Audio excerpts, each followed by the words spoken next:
Antipope Boniface VII was an antipope.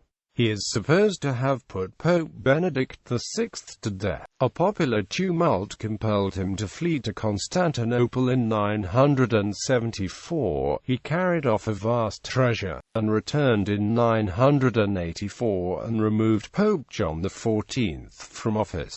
After a brief rule from 984 to 985, he died under suspicious circumstances. Boniface VII was not yet considered an antipope when the next pope of that same regnal name was elected.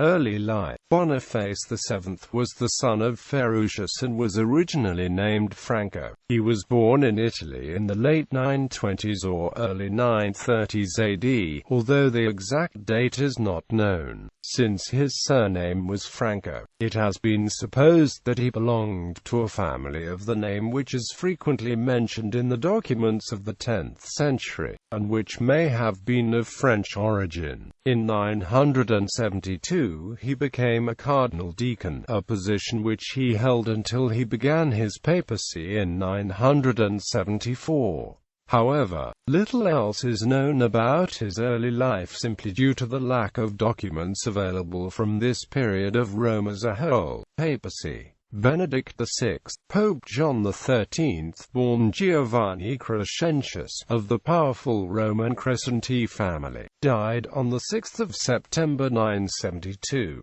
Benedict was the proposed candidate of the Imperial Party, while the Nationalist Party, led by the Crescenti, supported Franco. Benedict was consecrated as Pope Benedict VI on January 19, 973, even though he lacked the support of much of the Roman aristocracy. On May 7, 973, Otto the Great died, and the youthful Otto II took over. Otto II's preoccupation with events in Germany created an opportunity for the Roman aristocracy to rebel against the imperial administration. Boniface VII, Crescentius, brother of the late Pope John XIII, led an insurrection and with the help of many unhappy Romans, kidnapped Pope Benedict VI.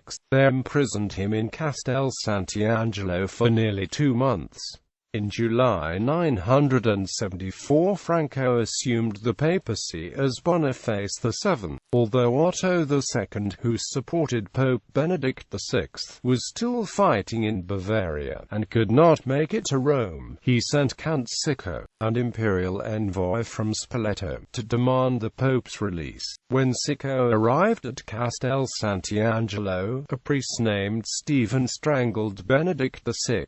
There is a chance that Franco could have made the demand of having Benedict strangled, but it is not known for certain. Boniface VII's first papal reign was a short one. In 1 month and 12 days, the imperial representative Count Cicco had taken possession of the city. As riots and chaos ensued, Boniface VII took refuge in Castel Sant'Angelo, where he robbed the treasury of the Vatican Basilica and fled to Byzantine territory in southern Italy. The fact that he fled to Constantinople, where he received protection, makes it probable that his rise to papacy might have been associated with the policy of the Greek emperor, who at this time was pushing to displace the German influence in Salerno. The banishment of the anti-pope must have been the work of the German party, which were again triumphant in Rome, led by Pandulf the Ironhead. Boniface VII is described as a monster by contemporaries, who stated that he was stained by the blood of Benedict VI. The events of this period in Rome are unfortunately only known to us through the insufficient notices, and we are barely aware of the rise of Boniface VII before we hear of his overthrow. Benedict VII, under the influence of Cicco, Benedict, Bishop of Sutri, was elected by the Roman clergy and people, as a compromise candidate in October 974. he took the name of Benedict the Seven. He was from the noble family of the Counts of Tusculum, and connected to the Crescenti family. Benedict the Seventh immediately held a synod where he excommunicated Boniface.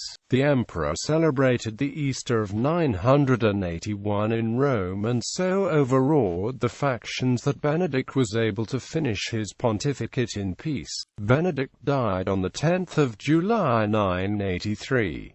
John XIV, Peter of Pavia, Otto II's imperial chancellor for the Kingdom of Italy, was elected pope, taking the name of John XIV. However, shortly after the election, the emperor fell seriously ill and died on December 7, 983. With Otto II's heir being only age 3, the people of Rome finally felt free from the hated emperor and desired a Roman pope. To this point, Boniface VII saw his opportunity and in league with Greeks and Saracens and headed for Rome in April 984.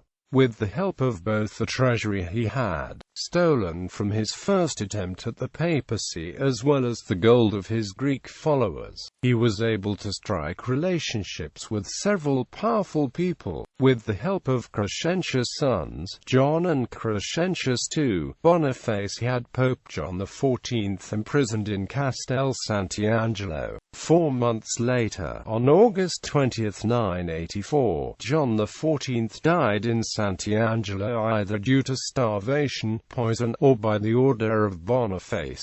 The death of Pope John XIV meant that Boniface was the only remaining pope, and so he once again took a hold of the papal throne. He still believed himself to be the only rightful pope, and dated back his reign to 974. Final days. Little is known of the reign of Boniface VII. However, on July 20, 985, he suddenly died. It is possible that he was murdered, but it cannot be confirmed by any known sources. It is clear that there was certainly a sense from the public of disgust at his reign, as his body was dragged through the streets, stripped naked until it was left beneath Marcus Aurelius's statue in front of the Lateran Palace. There were undoubtedly many atrocities that Boniface committed in the 11 months he was in power in 984 to 985, most of which were probably acts of revenge due to his previous exile. It is obvious he had become a stranger to the Roman people, and had most likely even become an inconvenience to his own followers. He was referred to as Malefatius instead of Bonifacius, and also Hirendum Monstrum by many, showing the turn of feelings the people of Rome had had. The nationalist faction, previously headed by Crescentius and now headed by his two sons, that had helped him rise to his papal status, was now not so much Byzantine as it was national Roman. They likely overthrew Boniface VII in hopes of seizing control of vulnerable Rome. After a reign spanning 11 years, in which he overthrew 2 popes, allowing both to die in Castel Sant'Angelo, Boniface VII was finally dead. The following morning compassionate clerics removed the corpse and gave it Christian burial.